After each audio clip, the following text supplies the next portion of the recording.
welcome to Family Business World. I have another wonderful guest, Paul Steck. Paul, thanks for coming out. Dale, good to be here. Good to see you. Good to see you.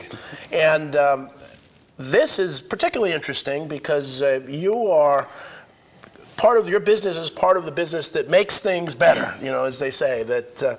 But first, I want to find out who you are. Tell me a little bit about your background and your dad's background. Okay, yeah, because it is a family business. I can't talk about just my dad without talking about my grandparents. Okay, good. My grandparents both immigrated from Germany when they were teenagers. They went through an apprenticeship program. They chose not to go to college, and they chose to work with their hands. And when they left Germany, it was during the hyperinflation times, and they were looking for better opportunities. And they both came over here with nothing other than their education. Wow. And worked their way up, and eventually both started their own companies. So my mother grew up in a family business, and my father grew up in a family business. And now, what companies did they have? What did they start out? Well, they're both in metalworking. Okay. But both in metalworking. So my mother's father was very involved in like canning and tool and die, and they made the early flip-top cans. They made the tools for the early flip-top cans. Wow. And my father's father got involved with more sheet metal, and he built the first satellite called Telstar with AT&T Bell Labs. So they really latched on to their careers in manufacturing and self-taught. You know, you get started. So they didn't. Your dad didn't go to college, but he was working with Bell Labs. No, my grandfather. Oh, yeah, I'm sorry. Your grandfather didn't go to college, but he was working with Bell Labs. He was working for Bell Labs. They were a customer of his. Yeah. Wow. Yeah. So then my dad did go to college. He got his mechanical engineering degree after flying jet planes in the Air Force. He enlisted during the Korean War, and so he was able to take the business from where it was and run with it. And he grew and had a couple other opportunities to buy other small manufacturing companies that complemented his. Right. One was for painting and one was for molding, which is the company that I purchased from the family business. So for the audience, because there are so many moving parts, so his business was the precursor to the current business. That's right. Right. Okay. Yes. And he bought it from the owner at the time. The business that I own now was purchased from the original founder of the business, the guy who started the company, the real entrepreneur. Wow. Wow. Yeah. Wow. Yep. And that was in the 70s? That was in 1971 when the company was started, and in 1983 my dad bought the company, and then in 1991. I bought the company from my dad's company. Wow, yes. wow. Yep. And so in 1971, what did the company do? What were the products of the company? So it was started by a gentleman named Ed Varga, who was an engineer at Hewlett-Packard, and he was charged with making instrument housings for their processing their computers, their milling machines and things like that. And so the cases around the instruments. The cases around the instruments. Okay, and he found this new process that was out of from Bayer, in a polyurethane process called reaction injection molding, which is what we do. And basically it's two highly reactive liquids that get introduced to each other inside the mold, and they react and polymerize in a matter of minutes. Wow. And that's how, and the niche that we're in is large, highly detailed parts in small quantities. So Ed started that company and then came to my father's company, who was a supplier to him, looking for an exit. And so that's how I got involved. I was working for my father. How old were you when you first started working in the business? Well, I got dragged out of bed on Saturday mornings as a kid and brought in, and I was, sweeping the floors and wiping down machines and cleaning windows, and eventually I got, a file in my hand and deburred edges and drilled holes, and just along the way, a lot of menial repetitive tasks that were sometimes difficult to endure. So did you read the blog that I wrote? I wrote this week in a blog. I did. And the whole sweeping the floors, and this blog talks about family business succession and the fact that every successful succession, the people started sweeping the floors. It's amazing how consistent that is. Yeah. But it also gets you to value the business more. You don't if you start out as a VP, it's not that big a deal. So it's really, really interesting. Not all that different from a house. You know, you take pride in where you live, and you have to clean it up and keep it organized. You got to keep it clean. And a business is even more so. There's a lot more moving parts and a lot more ways to get disorganized. So. I still do sweep the floors. There you go. See, that's the way. Now, I understand you have a video that you want us to look about the business. business. So in a second, we'll see that, and you can talk about it afterwards. Okay.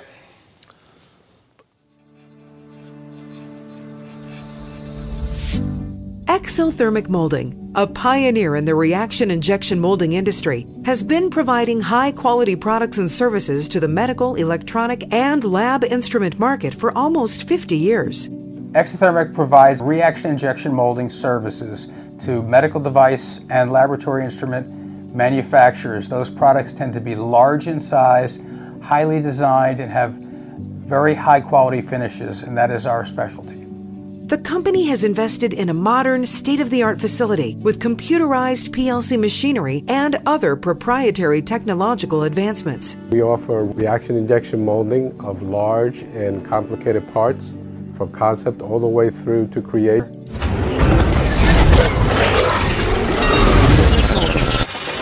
Experience, design, freedom.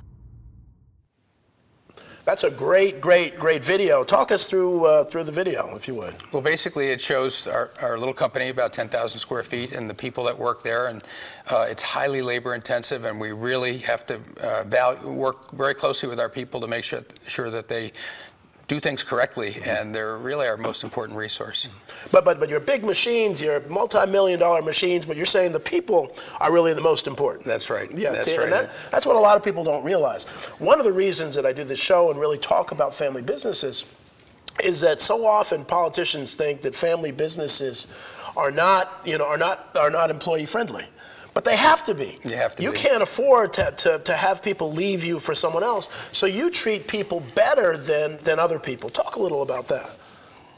Well, it's the reality is that if you want to be productive and you want to do things right the first time, you have to have people who are going to be paying attention and be motivated. And we try to give them some career paths and some training and some patience at the same time. But we do try to make it better every year financially for them. We try to give better and better benefits, and we try to make a nicer workplace. And it's the most important thing we can do is invest in our people. Yeah, yep. And so talk a little bit about the products that you work with, that result from your moldings, and what are some of the things that people might know about?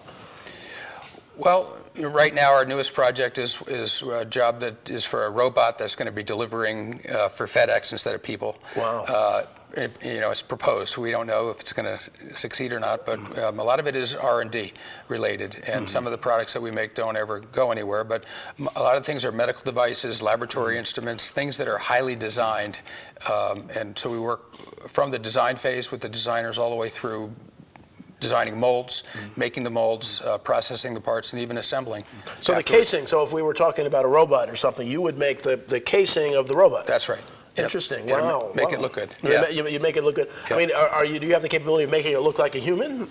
They always talk about the sci-fi shows have the human-looking robot. We're doing a little bit of that. One of our customers makes respirators for firemen, and we have a human-looking head that they test the respirators on. Oh, really? So it's not out of the question. Really? Yeah. Oh, that's fascinating. Yeah. So you're a 22nd century kind of development stuff. We go where the opportunities are. We try to be very responsive to our customers and to try to help them accomplish their goals. Yeah. Well, you're working with one of my consulting partners, Andrew Frazier. One of the things that I'm so impressed with you, that you have a very successful business, you're doing real well, but you recognize the need to have an outside voice, someone from the outside to come in and help to guide you. And I'm sure it was a tough decision to say, I don't have extra money, but what really helped you make the decision to bring someone in to help you take your business to the next level? Yeah.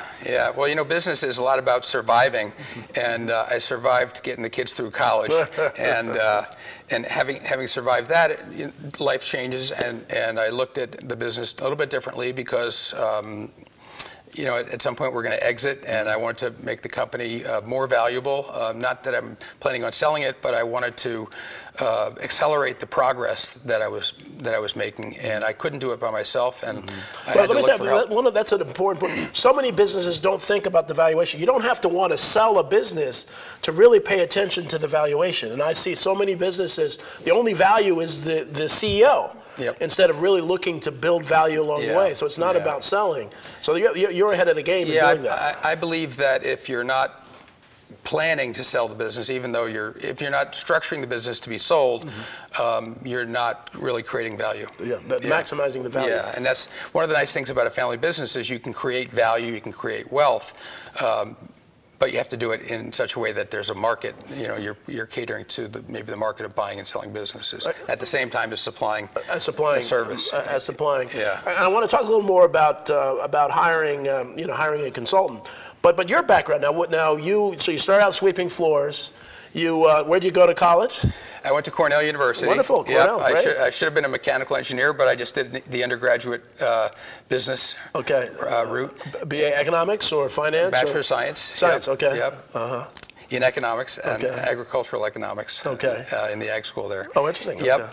Yep, and I was an athlete also in college. Oh, what sport? I was a competitive springboard diver. Right. And, okay. And did that, and actually was this Greg Louganis' time? Yeah, he and I were up against each other a little bit. You compete against Greg Louganis, the gold medalist. Wow, that's pretty cool. Never beat him, but had my so you must have been pretty good to be in the. What was I love because these are people behind. What made him so special? Why was he so good? Yeah. What was unique about what he did? Just a brilliant athlete. Really, totally. Really, just a brilliant athlete. Just controlled the body and how he dived.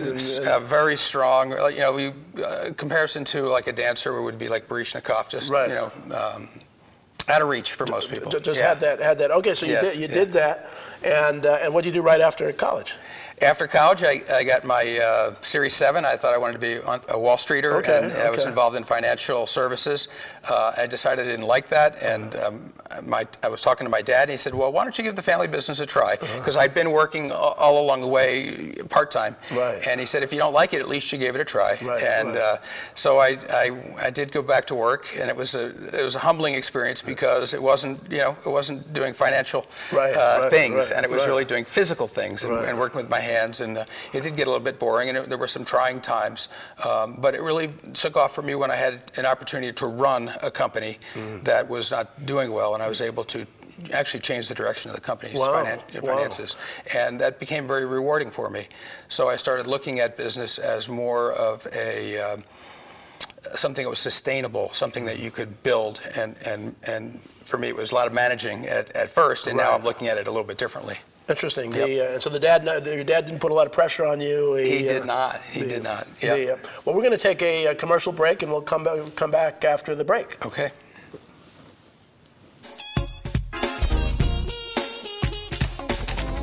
6 days a week. So when I'm off the clock, I got to get stuff done. So when I need a snack, I need something healthy, tasty, and easy to eat, like wonderful pistachios without the shells. They're protein-powered, delicious, and great on the go. And that's perfect for me. Thanks, Liz. A woman without a lot of time.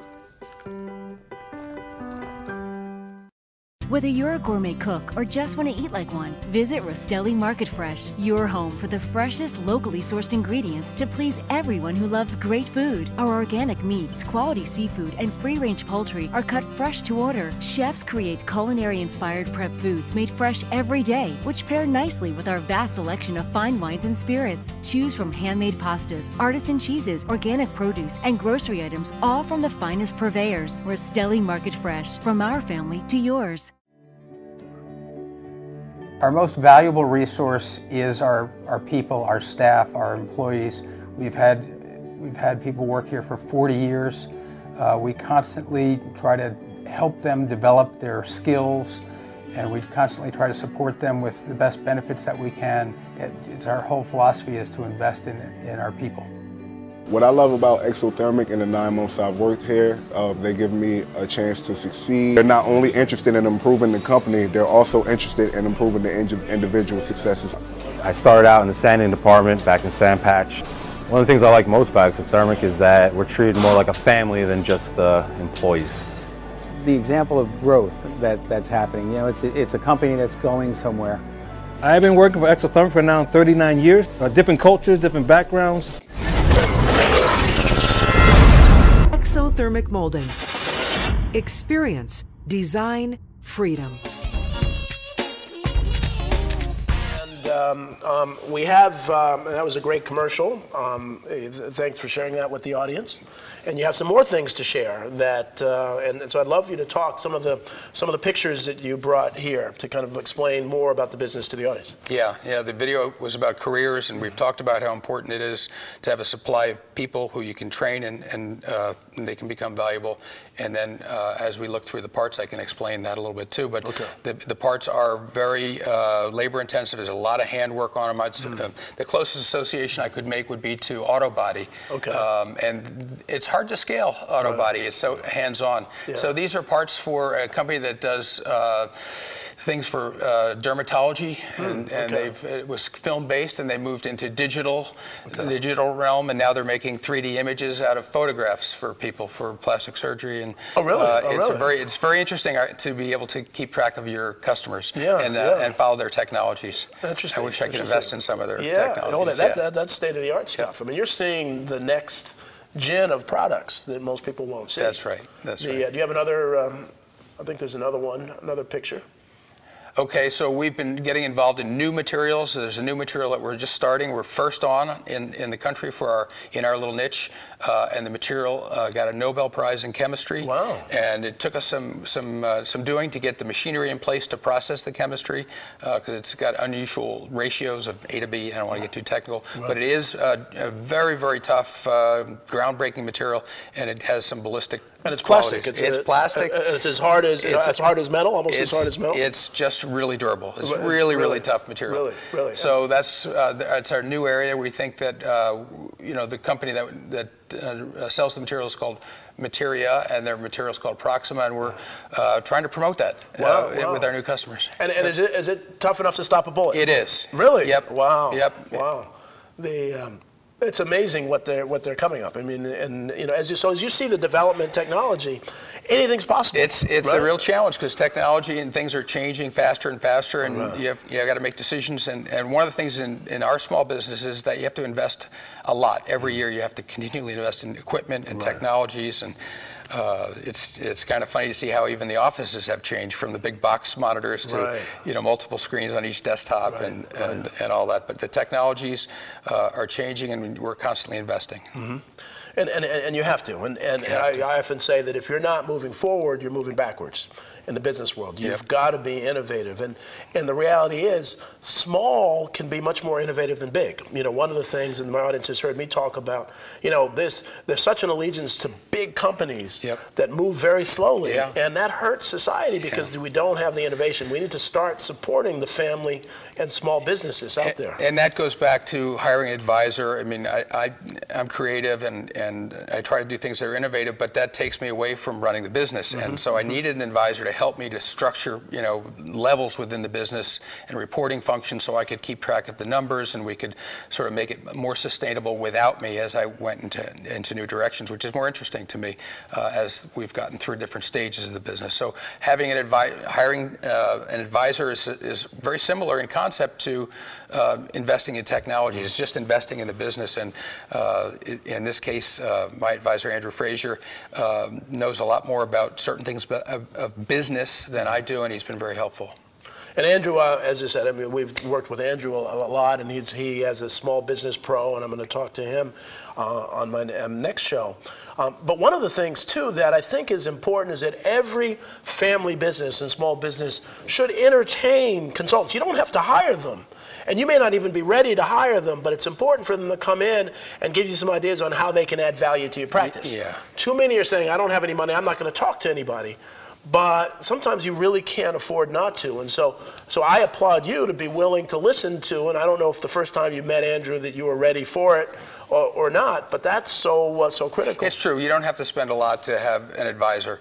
And there's organizations in manufacturing, there's organizations there to help support you. There's the NJMEP, there's a manufacturing extension partnership. There's a lot of things out there to help you. And I've always had people that I've looked to help guide me a little bit in one way or the other. And I've always reached out.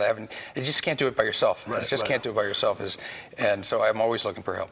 Well, and then one of the things that what's near and dear to my heart is how family businesses give back to the community, how they work and do some things. And so society doesn't know enough about what family businesses do. Talk about some of the ways that you're involved with the community. Well, there's yeah, exactly. So there's the NJ MEP, which is an organization that gives to the community back, and we try to give money to them because they give back to the community. There's another manufacturing organization that I'm on the board of that we're trying to promote our organization to provide value to other manufacturing companies. Wonderful. I was on a workforce development board, so very, very near and dear is getting people that have talents and identifying those talents and helping them come to work but from the community, from economically challenged communities, that's right? And, that's right. And that's and the audience knows my dad knew in March with Dr. King, and he's 86 now, and you know, Dad was in the March on Washington, which was for jobs and freedom. And people don't realize that the movement was really more about jobs than anything else. We don't talk about that. Opportunities. And family businesses provide opportunities for folks, whether they're out of the community, whether they're coming back from prison. And so I really was pleased to hear about that program that you're really looking to give. And we all talk about STEM. You know, it's great to talk about STEM theoretically, and you know, but to give jobs in technology is so important. Yeah, you look at, you know, opportunities can be opportunities for new business, but opportunities to find qualified people. Right. And sometimes those people don't come wrapped up and looking pretty. But they turn out to be very, very valuable to you. And just so we're always looking for opportunities to find people that we can hire and train, and we're trying to create career pathways for everybody. Well, one of the things that you know, I always say, if you give a smart businessman the choice of, well, I'll give you money and mediocre people, or no money and great people, they'll take the no money and great people, because it's about great people. And so, and I think I've mentioned before, I have a foundation, the Dale Caldwell Foundation, and our focus, we call it Jobs for Peace, is to do what we call trauma-informed job training. And the whole idea is so many people are dealing with what I call urban traumatic stress disorder, that there's stress from being in a poor urban community, but things like mindfulness help people focus. And that, and a lot of folks don't use that mindfulness where you kind of, you know, you're present in the moment and you do breathing. That can meditation, and that actually, their functional MRIs show that the amygdala part of the brain, which is really what's out of whack with that, actually changes. And so they become better employees, they become better students. It has nothing to do with how smart you are. And I think we need to be open about trauma in those communities. And a lot of, now when there's unemployment is low in suburban areas, there are tremendous opportunities to get great people out of urban areas. And I applaud you for even making the effort to try to do that. That's very, very cool. Very, very cool. Yep. Yeah. India uses meditation as healthcare. They provide it. I didn't know that. Really, the country provides it to everybody as part of their healthcare program. Oh, that is interesting. See, you learn something every day. Yoga and meditation. Yeah. And the more I've read about, the more I've really looked at neuroscience. It's amazing how powerful that is. And even LinkedIn and Google, for many meetings, use that before the next meeting. Do they? And the reason they do that is that if you are in a meeting and you have an argument with your boss, the first 5-10 minutes in the meeting, you're not thinking about what's going on in the meeting. You need to be still. So they basically say, let's clear it out, let's clear our minds, so you're present in the meeting, and it's that much more efficient. Maybe I can bring that to work a little bit. That's a good idea. I think you should. And it doesn't have to be 15 minutes, but just a few minutes. And you know, back in our day, they remember the count to 10, you know, before. Well, this takes it to a step further. So what's next? What's in the future? Where are we going with the business? Yeah, well, we're working hard on new technologies and new materials, and it's getting to be more and more of an R&D effort for us, and we're looking at introducing a new material to the marketplace, and then changing the way things are done with processing this material, and then other potential products that would might have a market. When you go from a company that just makes things for other people, you realize there might be some value in having your own product, so we're investigating products that might be valuable to us as a company and also to the marketplace both. And your clientele are around the world? Companies that are... We do. We've shipped parts into China. We've shipped parts to Germany.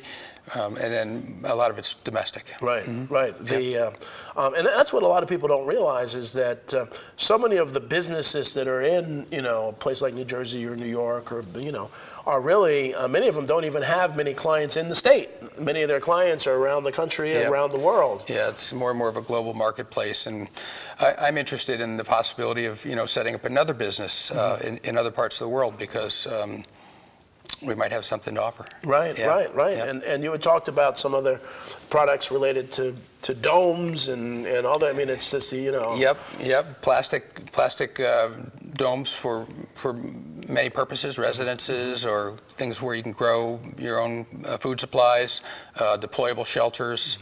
There's a lot of opportunities in that, and the new material that we're working with and old technology in terms of geodesics might be something that we can leverage. Wonderful. And one of the things, and I don't like to beat up politicians and others, but I really like to educate folks, is that so often, some of the government policies are tone deaf to family businesses, tone deaf to small businesses. And I've had a couple people on the show who have been paying 100% for healthcare costs, but then the government comes in and saying you're paying too much. And so,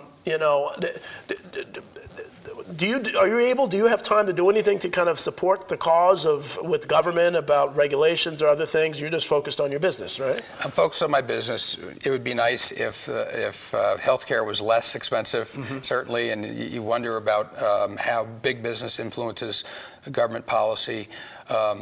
But we have benefited from government programs. We've had low-cost loans, which helped us purchase our facility. And the NGA MEP is a government-sponsored agency through the Small Business Administration.